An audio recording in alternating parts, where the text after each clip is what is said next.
dia de 32 milhões de brasileiros. In 1992, Brazilian sociologist Herbert de Souza declared that those who are hungry are in a hurry. And sure enough, hunger was a common issue in 1990s Brazil, during the height of Souza's career. At that time, over 32 million Brazilians were living under the poverty line. Não dá para esquecer.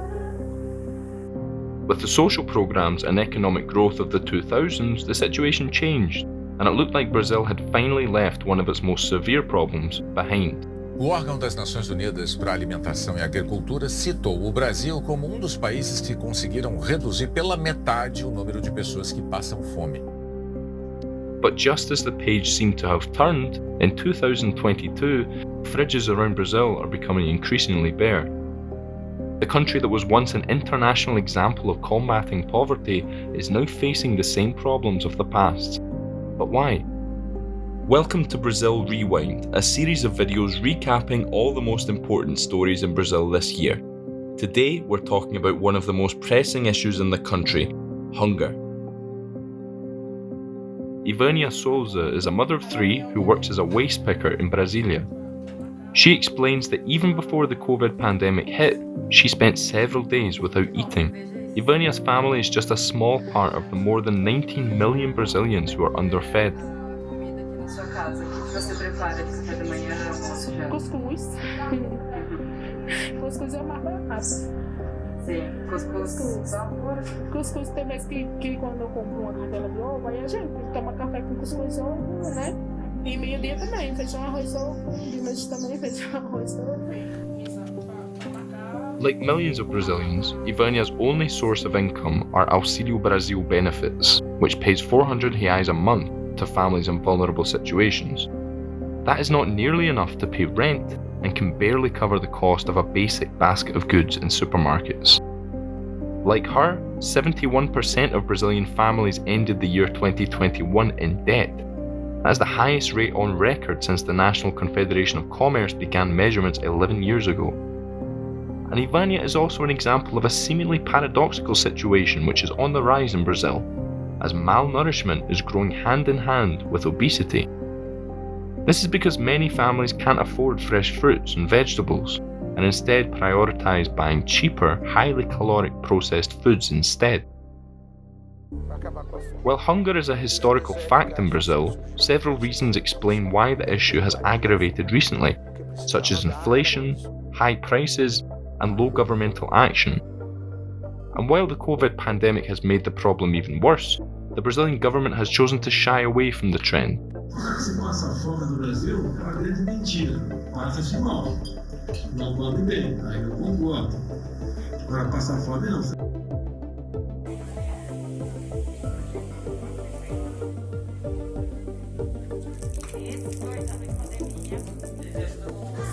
Está visível a volta da fome no Brasil? Claramente. A fome é Não precisa nem estar de dados científicos para provar isso, né? É só a gente ver daqui a pouco a galera que vai vir buscar a marmita aqui, como é que tá num dia de chuvoso como esse, a galera tá aí fazendo fila para pegar o que a gente está produzindo. Projeto Mistura is an initiative set up by chef Mateus Oliveira. In 2021, he left his restaurant in São Paulo to help fight the food insecurity situation in the poor neighbourhoods on the outskirts of Mogi das Cruzes. In several regions around the country that were neglected by the government, small initiatives like Projeto Mistura became the last resort for hungry families.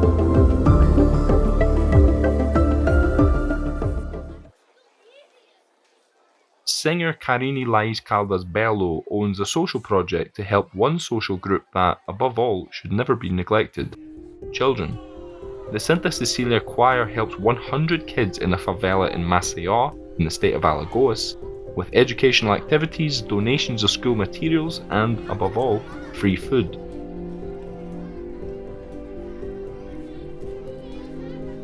A diet poor in nutrients can lead to problems with physical and cognitive development, as well as anemia, bone malformation, and mental dysfunction.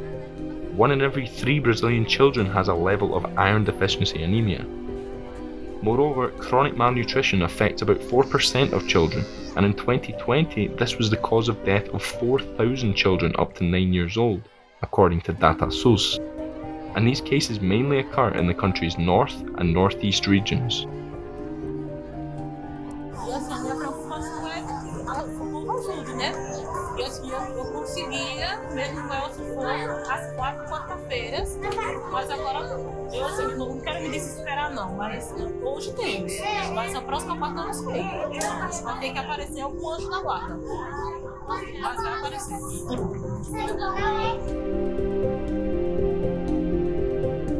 But it's not always easy to mobilise people, especially after the COVID pandemic, explains Pedro Henrique da Silva Santos, 31 years old, and a journalist and social activist in Maceió. Porque a gente tem muito voluntário que está com medo de ir para uma ação social, porque tem medo de pegar o vírus. Entendeu? Então a gente evita muito, antes a gente cobrava que o voluntário fosse na ação, não em todas, mas que o voluntário fosse um voluntário participativo. E hoje a gente já não cobra mais por conta da pandemia.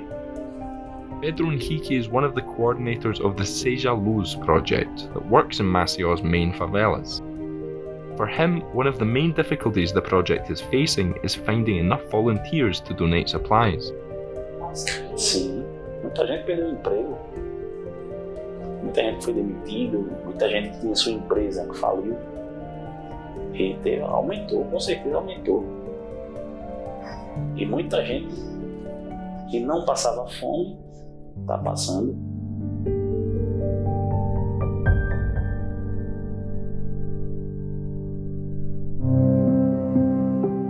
Hunger in Brazil has an ethnicity as well as a geographic location. Historically, the most affected by hunger are black families. In 2020, 10.7% of black homes faced hunger problems, higher than the 7.5% of white households. The largest number of Brazilians suffering from food insecurity live in the country's northeast. The region is home to 47.9% of the population living under the poverty line, according to the IBGE. Historically, yearly cycles of drought cause long periods of misery and hunger, and this reality has been depicted in literature and cinema, with famous works telling the story of famished families wandering Brazil's backlands trying to farm on barren land. And over the years, droughts have led to the exodus of workers from the northeast to other regions of the country. Ivania herself left her home state of Bahia looking for better opportunities in the Brazilian capital.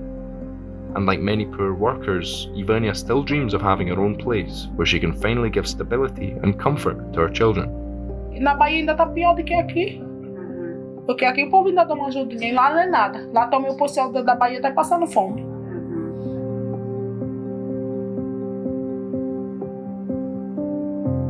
Eu tô com o nome acordado e tô com esperança. Esperança de um dia poder botar meus filhos debaixo do teto e dizer, olha aqui, eu morro feliz hoje se eu morrer que eu tenho um teto para deixar para meus filhos ficar. Like, share and subscribe for more videos on everything Brazil.